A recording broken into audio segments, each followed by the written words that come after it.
Hello hi welcome back to my YouTube channel. അപ്പോൾ ഞാനിന്നൊരു അടിപൊളി ഈവനിങ് സ്നാക്സ് ആയിട്ടാണ് കേട്ടോ വന്നിരിക്കുന്നത്. നല്ല അടിപൊളി സ്നാക്സാണ്, നോമ്പ് തുറക്കും അല്ലാണ്ട് ഈവനിങ് സ്നാക്സൊക്കെ ആയിട്ട് നമുക്ക് ഒരുപോലെ കഴിക്കാൻ പറ്റുന്നൊരു സ്നാക്കാണ്.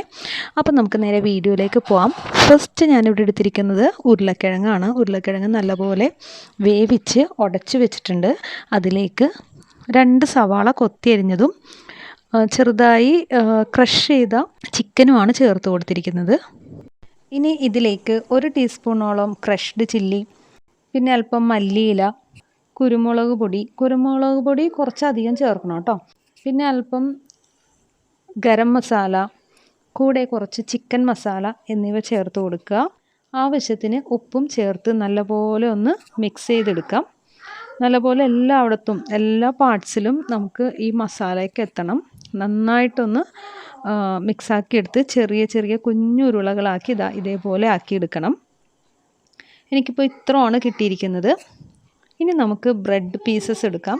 ബ്രെഡിൻ്റെ 4 വശവും ഇതേപോലെ കട്ട് ചെയ്ത് കളയണം.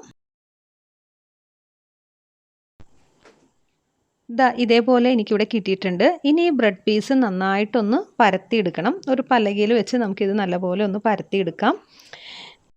നമ്മൾ നേരത്തെ തയ്യാറാക്കി വെച്ചിരിക്കുന്ന ഫില്ലിങ് ചേർത്ത് കൊടുക്കാം. അത് ചേർത്തതിന് ശേഷം മൈദപ്പൊടിയിൽ അല്പം വെള്ളം ചേർത്ത് ഞാനിവിടെ വെച്ചിട്ടുണ്ട് കേട്ടോ. അപ്പോൾ അത് സൈഡിലേക്കൊന്ന് എല്ലാ വശത്തേക്കൊന്ന് ഒഴിച്ചു കൊടുത്തതിന് ശേഷം നന്നായിട്ടൊന്ന് പ്രസ് ചെയ്ത് നല്ലപോലെ ഒന്ന് ലോക്ക് ചെയ്ത് വെക്കാം. അപ്പോൾ അതേ ഇത്രയും പീസസാണ് എനിക്കിവിടെ കിട്ടിയിരിക്കുന്നത്. ഇനി ഇത് നമ്മൾ അടുത്തതായിട്ട് ചെയ്യുന്നത്, നമ്മൾ നേരത്തെ തയ്യാറാക്കി വെച്ചിരിക്കുന്ന മൈദപ്പൊടിയിൽ വെള്ളം കലക്കി വെച്ചിട്ടുണ്ടായിരുന്നല്ലോ, അതിലേക്ക് ഇതൊന്നുകൂടി ഒന്ന് മുക്കി ബ്രെഡ് ക്രംസിൽ ഒന്ന് മുക്കിയെടുക്കാം. ഇങ്ങനെ ഓരോന്നും ചെയ്തെടുക്കാം. എനിക്കിതാ ഇപ്പോൾ ഇത്രത്തോളം കിട്ടിയിട്ടുണ്ട്. ഇനി നമുക്ക് ഫ്രൈ ചെയ്തെടുക്കാം. അപ്പോൾ എണ്ണ ചൂടായി അതിലേക്ക് ഓരോന്നായിട്ട് ഇട്ട് കൊടുക്കുക. നല്ലൊരു ബ്രൗൺ കളർ ആകുന്ന വരെ നമ്മളിതിങ്ങനെ ചെയ്യണം കേട്ടോ. തിരിച്ചും മറിച്ചും നല്ലൊരു ബ്രൗൺ കളർ ആവുന്ന വരെ ചെയ്യണം. അപ്പോൾ അത് അത്യാവശ്യം നല്ലൊരു ബ്രൗൺ കളറൊക്കെ ആയിട്ടുണ്ട്. നമുക്ക് ഇത്രത്തോളം മതിയാവും. ഇനി നമുക്ക് ഓരോന്നായിട്ട് കോരിയെടുക്കാം. അപ്പോൾ നമ്മുടെ ടേസ്റ്റി ആയിട്ടുള്ള സ്നാക്ക് ഇവിടെ റെഡി ആയിട്ടുണ്ട്. ഇത് പുറമേ നല്ലൊരു ക്രിസ്പിയും അകം നല്ല സോഫ്റ്റും ആണ്. മസ്റ്റ് ട്രൈ ആയിട്ടുള്ളൊരു സ്നാക്കാണ്. എല്ലാവരും ഒന്ന് ട്രൈ ചെയ്ത് നോക്കണം കേട്ടോ. Okay, thank you for watching.